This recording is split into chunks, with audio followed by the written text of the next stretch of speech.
Құрметті мектеп ұжымы, талапты да талантты оқушыларымыз және ата-аналар. Биылғы жылды қорытындылай келе, өткен оқиғаларға шолу жасасақ, өткен жыл біздің мектеп үшін айтулы болды. Аудан бойынша үздіктердің қатарына көрінген мектебіміз ауылдық жерлердегі тірек мектептердің әлеуетін дамыту жобасына ілінді. Мектебіміз күрделі жөндеуден өтіп, заманауи материалдық техникалық базамен жабдықталды.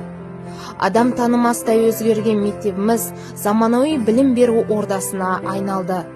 Жиһаздардың барлығы эргономикалық орындықтар мен парталарға жаңартылып, тың ерекше кабинеттер, стем зертхана, робототехника, арт-студия, мектеп телестудиясы, зияткерлік холл, оқу шеберханалары, заманауи кітапхана ашылды.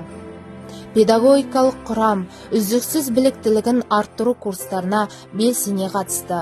Олар Назарбаев зияткерлік мектептеріне барып, тәжірибе жинақтады. Ал оқушыларымыз болса, аудандық, облыстық олимпиадалардың жеңімпазы атанып, республикадан жүлдемен оралды. Жас өнерпаздарымыз да аудандық, облыстық байқаулардың жеңімпазы атанды. Биылғы жылы мектебіміз мемлекеттік аттестациядан сәтті өткенін айта кету керек.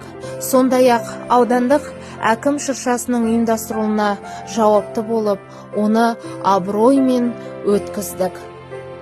Жаңа жылда бір отбасындай бірігіп, талай белестерді бағындырамыз деп сенеміз.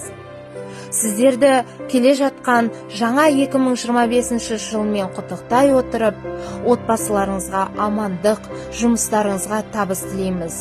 Еліміз аман, жұртымыз тыныш болсын.